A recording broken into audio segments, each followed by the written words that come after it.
Badan Pusat Statistik ini hampir 10 juta penduduk berusia 15 hingga 24 tahun berstatus menganggur atau tanpa kegiatan. Jadi wajah masif generasi Z ini mencari pekerjaan pun tergambar saat kegiatan job fair hingga walk-in interview.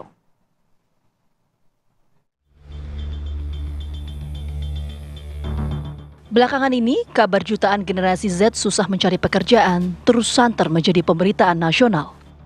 Berdasarkan data Badan Pusat Statistik, hampir 10 juta penduduk berusia 15 hingga 24 tahun berstatus menganggur atau tanpa kegiatan. Wajah masifnya generasi Z mencari pekerjaan pun tergambar saat kegiatan job fair hingga walk-in interview sejumlah pengusaha kecil dan menengah selalu didapati pelamar muda. Seperti yang terlihat saat salah satu pengusaha bidang elektronik, Putra Siregar, membuka lowongan kerja untuk karyawan toko elektroniknya. Jumlah pelamar yang membludak melebihi ekspektasi menggugah Putra untuk memberikan uang transport Rp100.000 per pelamar. Kondisi miris juga terlihat saat sebuah usaha kuliner seblak di Kabupaten Ciamis, Jawa Barat membuka lowongan kerja walk-in interview. Dalam video viralnya, para pelamar yang rata-rata berusia 18 hingga 25 tahun itu rela mengantri begitu panjang demi bisa kerja di warung seblak. Himpitan susahnya generasi Z mendapatkan pekerjaan disebabkan terbatasnya lapangan kerja formal dan rendahnya tingkat pendidikan. Karakteristik generasi Z yang dianggap tidak tangguh, pilih-pilih pekerjaan, dan hanya ingin gaji besar, diduga juga menjadi penyebab generasi Z sulit mendapat pekerjaan. Tim TV One mengabarkan.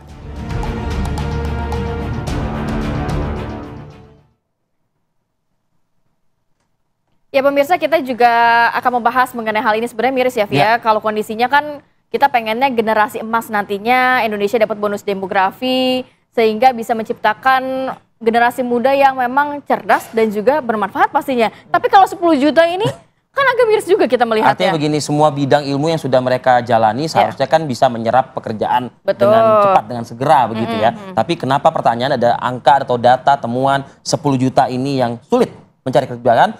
Bahkan potret-potret ketika ada penerimaan atau penjaringan job fair ini ya muncullah itu ke publik kan seperti itu. Kita akan membahas mengenai hal ini dengan dua narasumber yang sudah bergabung. Pada pagi hari ini sudah ada Bang Farhan, praktisi pendidikan vokasi. Assalamualaikum, selamat pagi.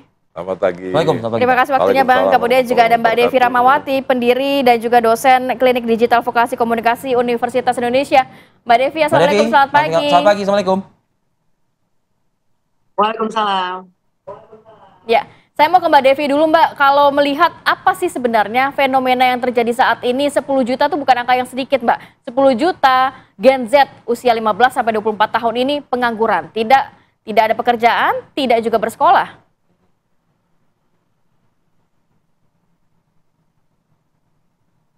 Iya, satu hal ini adalah gejala global. Gitu ya. Yang sedikitnya ada 5 faktor yang menjadi pendorong hal ini kalau kita rangkum dari berbagai riset penelitian dunia, bahkan bukan hanya di Indonesia.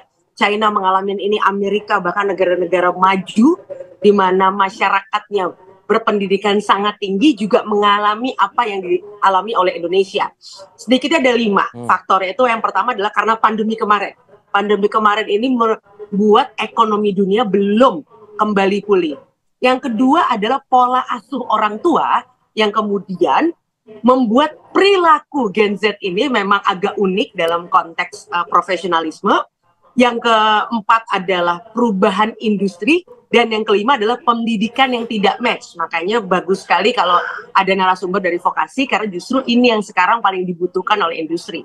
Nah, bahkan ada sebuah penelitian yang meramalkan bahwa tahun 2030 Amerika, Cina, Rusia, Eropa, dan sebagainya, termasuk Indonesia, Brazil, dan lain-lain, ternyata kekurangan talenta. Bukan orangnya tidak ada, makanya, tapi banyak yang tidak mampu memenuhi kebutuhan industri.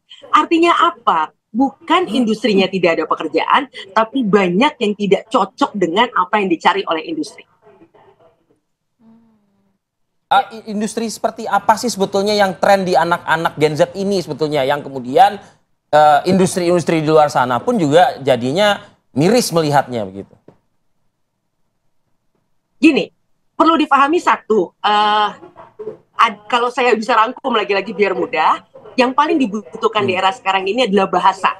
Satu apa? Bahasa Inggris itu wajib, gitu ya, karena eranya era global. Artinya kita bisa ada di Indonesia, tapi kita bisa melayani perusahaan-perusahaan di seluruh dunia. Yang kedua, bahasa IT. Ini juga tidak bisa ditawar lagi. Tidak harus yang advance, tapi ada hal-hal yang sifatnya dasar yang harus dikuasai oleh generasi di peradaban digital ini. Yang ketiga, bahasa kolbu. Ini yang sering jadi problem. Yaitu apa? Memang pengembangan bahasa kolbu. Ya, ini bahasa sederhananya. Kalau Anda baca penelitian Forbes, Anda baca penelitian berbagai banyak penelitian, termasuk penelitian saya sendiri, ternyata yang lemah dari manusia di peradaban digital adalah justru mereka semua sekarang sudah menjadi robot, sedangkan robot yang sudah pura-pura jadi manusia. Hal yang mahal di era sekarang adalah justru bagaimana generasi digital ini mampu memberikan pelayanan dengan nafas kemanusiaan yang sayangnya ini tidak terjadi, dan ini bukan hanya terjadi di Indonesia tapi juga di seluruh dunia.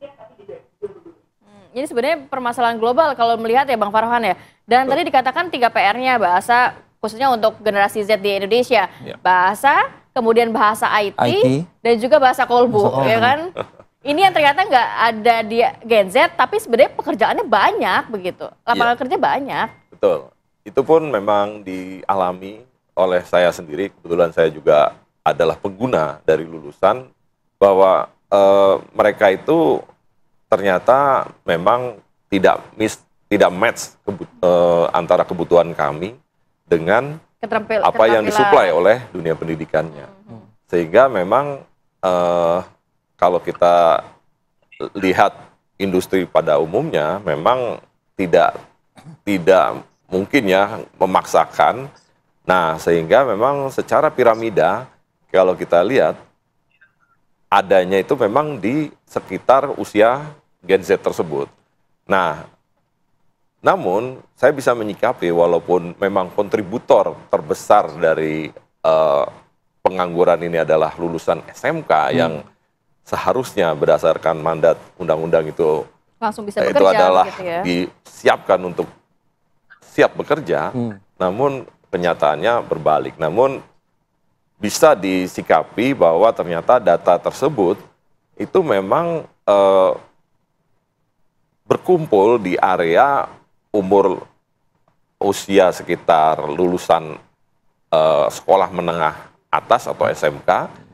Namun hal ini menjadi paradoks karena di satu sisi ada SMA yang justru disiapkan untuk melanjutkan.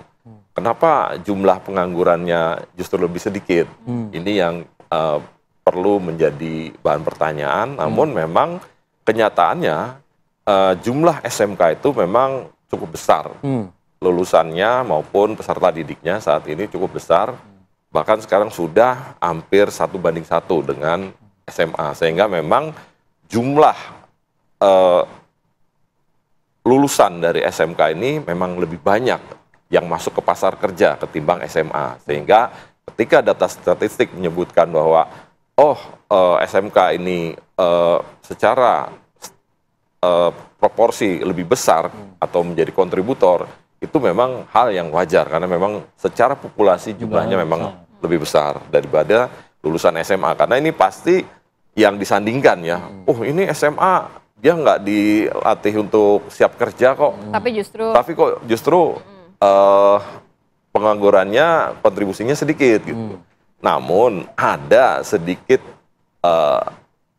rumor yang mengatakan kok industri malah lebih suka lulusan SMA untuk dijadikan semacam pekerja pada levelnya ya. Karena SMA atau SMK itu secara level KKNI itu menduduki level KKNI 2, di mana itu ada di posisi operator, dan memang secara statistik jumlah serapan tenaga kerja kita ada di area situ yang terbanyak. Namun memang banyak permasalahan-permasalahan lain yang mungkin ini perlu disikapi. Khususnya tadi juga Bu Devi menyampaikan dari sisi sosiologi bahwa memang ada perubahan perilaku juga dari mereka. Namun kalau saya perhatikan hal ini tentu kita bisa sikapi dari lini input, proses, dan outputnya. Input dari mana? Ya tentu input dari SMK ini kan adalah lulusan SMP. Usia kurang lebih 14 sampai 15 tahun. Mereka secara psikologis tentu belum siap untuk memilih. Dan saat itu banyak faktor eksternal dari teman atau dari orang tua yang minta mereka supaya cepat bekerja. Nah, di saat itu PPDB tidak mengakomodir untuk penelusuran minat dan bakat mereka. Sehingga ketika memilih dulu, bahkan sebelum ada perubahan kemarin, ada total hampir 173 kompetensi keahlian yang mereka harus pilih. Bayangkan mereka memilih menu, kalau kita masuk ke restoran misalnya kita milih menu ada 173, pasti kan pusing ya. Nah sekarang memang sudah disederhanakan, namun tetap mereka banyak sekali yang kemudian salah jurusan. Nah ketika sudah salah jurusan maka otomatis akan terjadi demotivasi oleh mereka, bahkan sekolah itu mungkin terasa seperti paksaan. Betul. Nggak menjalannya dengan plong gitu ya. Itu terjadi juga dulu karena saya juga produk SMK dulunya hampir 50% teman saya itu dulu salah jurusan boleh dibilang. Ada gitu. proses dan juga output ya tadi ya. Betul. Nah kita coba ulas di segmen berikutnya. Tetap bersama kami akan